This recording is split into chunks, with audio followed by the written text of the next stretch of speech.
Hey everybody, it's Renee. I'm in the car, but I'm not driving, so safety first. But I just want to come to you because we talked about savings on the last episode and saving at least minimum 10% of your money. If you're looking to grow your money, um, that is the base level on increasing your bottom line.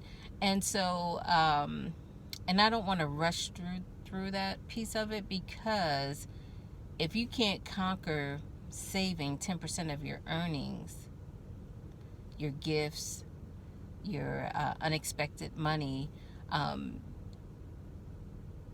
it says if you're faithful over the few things, God will make you ruler over many.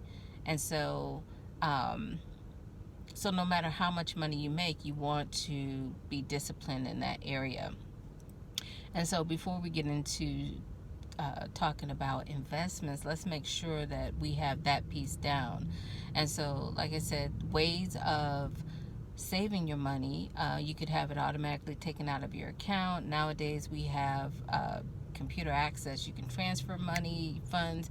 As soon as you get the money, you want to put it into your account, because if you're anything like me, as long as you have money in your hands, I don't ever carry cash. It's very rare that I carry cash, because I'll always feel the need to spend it. And so yesterday I was at my sister. It's so funny because we were talking about our family. My mom used to save her money in her sock, and my sister may put hers under the mattress. I mean, people just save differently, but as long as you're saving, that's the key thing. Um, the other thing is that, I used to be a facilitator. Sorry about that.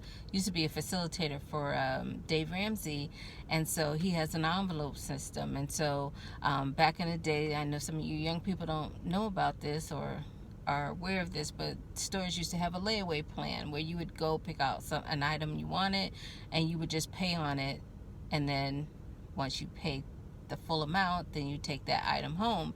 Nowadays, you can walk into the store and get credit, instant credit, and walk out same day with the item, but you can pay on the back end with interest. So sometimes those items, if you don't pay your bill within 30 days, then that item costs more than what the ticket said. And so today I wanted to talk about, I know that we see a lot of athletes and uh, actresses, actors living the high lifestyle. And I'm purposely dressed down for a reason, because sometimes we get caught up on the material things. We look at, the shiny car, the diamond earrings, the lavish vacation spots. And you can have those things also. It's not just limited to them, but you have to realize a lot of that stuff that you see, they're sponsors for those companies, and you can become a sponsor for the companies as well and take advantage of a lot of free things. But you also have heard stories of athletes that have made millions, and as soon as their career was over, they lost it, and they're poor, and same thing with actors and actresses. So if they learn the simple discipline of putting the money away, just 10%, that discipline prepares you for those larger numbers, to where it won't be as easy for, if you did come into those large numbers, that it wouldn't be easy for you to lose it so quickly.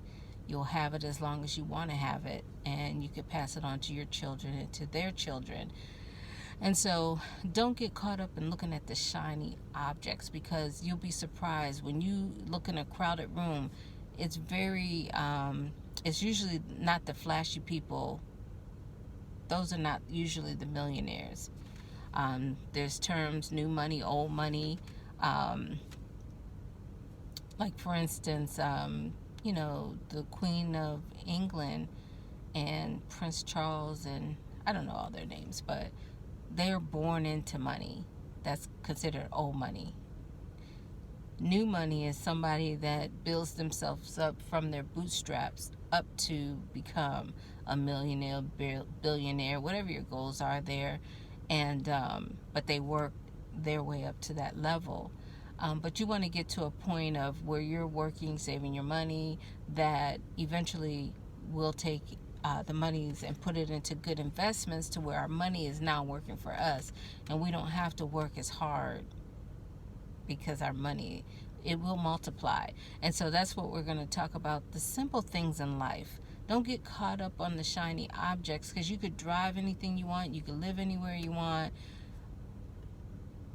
It doesn't matter, but you do have to get control over how you manage your money. And so with that said, I just thinking back, want to make sure that I've covered all the points that I wanted to cover. So we definitely want to get to the part of just saving 10% of your income, your gifts, your any money that comes in your hand. You want to put it away, and that will multiply. And then we'll get into investments. I think our next episode we'll talk about we could talk about stocks. I'm not really buying stocks anymore. I do have them. I do have made money off the stock market. But I just want to caveat, I personally am not investing any more of my money into the stock market. I do have some stocks that I'm just holding out because they are making money, and so I'm just have those stocks just for the ride. But we'll talk about stocks. If there's something you want to talk about, let me know in the comments below, and we'll definitely talk about it. The main thing that I make my money in is in real estate, so we will talk about that as well. But let me know what you want to talk about. Even if the other point I wanted to make is that I have come across people that said, you know what, all my money goes into bills. I can't save. And so you definitely want to deal with a budget. I know that's an ugly word for me. I don't like budgeting, but in the past, in order for me to accomplish things that I wanted to accomplish, I had to do a budget. I had to know where all of my money was going. As it came in, I had to know where my money was going. And so there are ways where you can fine tune, slim down your budget. And I don't mean give up the things that you enjoy. Like, for instance, I go to get my nails done. I get my toes done. Matter of fact, I went yesterday to get those things done. But I do have acrylic on my nails, which my nails do grow, and I don't have to have acrylic. So when I'm fine-tuning my budget, I may take my acrylics off and go with just a manicure and polish, which is cheaper than an acrylic. I may go with a gel nail, which is cheaper. If I want to keep my acrylics on, what I would do then is, you see, I have color on my nails, but I will wear like a French manicure, which is clear, because I can stretch that for 3 to 4 weeks. And so instead of me getting my nails done twice a week, I'll get it done once a month. And like, I'll go in and I'll get a pedicure, but then I'll maintain them myself. So when the season change, I may go get a pedicure twice out of the spring and summer season. I'll go get a good pedicure professionally done, but I'll take care of them, in between. I'll polish them, I'll file them, I'll, take care of them. So, or I'll go get my eyebrows done, which I need to get my eyebrows done, but I'll go get it done professionally once, and then I'll maintain them, pluck them, and as long as, they shape them in, then I can go in and pluck in the new growth, pluck out the extra hair of new growth, so I can maintain that myself without having to go every time I need my eyebrows done or need my nails done. So this way I can still treat myself to things that I enjoy, but still be on a budget. So you definitely, you want to fine tune your bills, make sure that you're not paying for the deluxe package. You shouldn't, nowadays, with everything being on our cell phones, and if you choose to still have a house phone, which I don't have a house phone anymore, I've totally taken that out of my budget. But you can also slim down your phone and just have a dial tone. You don't necessarily, and maybe have call waiting. You don't need call waiting, caller ID, voicemail, and all that on your home phone. I mean, I'm just saying if you need to slim down, if you're looking for it, say, I don't have any money because all my money goes out in bills. Well, you'll have to slim down your bills. You'll have to make some sacrifices. I remember one time when I was starting to get into the real estate investing, I wore my hair natural, which meant like if I go have a perm and a cut, that cost me like $75. Well, I went natural. So then I would just have to go to the barbershop every 2-3 weeks and pay $11 for a cut. So there are ways where you can look at your budget and slim down and put money aside, put that 10% aside. It's really about trust issues. God, I'm a believer that God gives us everything that we need to live and survive on a daily basis.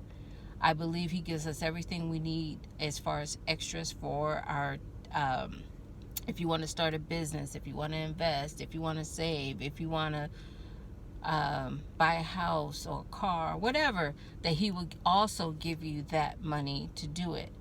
Now, sometimes we squander our money. We'll blow it.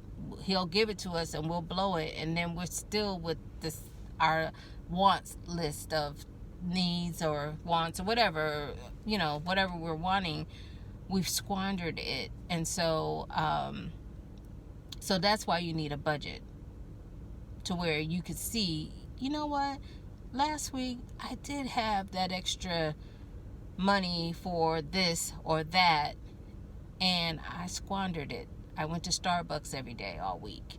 So you can find the money that you need to do what you want to do, so you don't have to sit back and say, oh, I don't have, or I can't do. You can. And God will give you, especially he'll put that desire in your heart to start those things, and he'll provide for you to do it. But if you're squandering the money, then it's about trust. Can he trust you once he gives you that money to do what you need to do? Can he trust you to be responsible for it? And vice versa. Okay, God, you said that you would do this, that, and the other for me.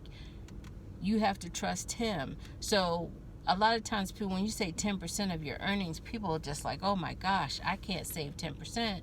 Well, maybe not physically, so you may have to be creative and do automatic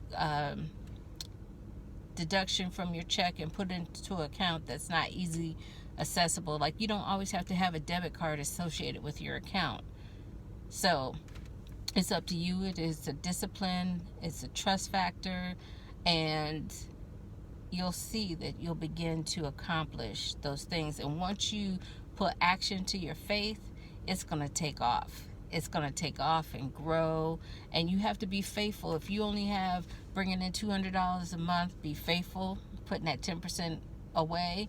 Once you get up to $2,000, to $5,000, to $10,000, you want to keep that same it's the same discipline no matter what dollar amount that you take in. You got to be responsible to trust God to do what he says that he's going to do, and then you'll see your money multiply, and then you'll start to accomplish the things that you set out to do, and you'll say it won't be a problem. You're like, okay, I want to buy a house. Okay, you'll put that discipline in to get that down payment and get that house. And so, or I want to drive this type of car. Okay, go talk to the dealer. How much would I need for a down payment? Or if another thing too, I'm getting out. I don't finance anything. This car is financed. My house is financed. Something like that I may finance. But anything else, my next car is going to be cash. My next house is going to be cash. So, you don't have to charge up everything, because I believe, from my experience, is that that's just another form to hold you back and delay your progress on the things that you have on your wish list, your dreams and your goals. But that's my opinion. There's people that conquer and use other people's money and with no problems.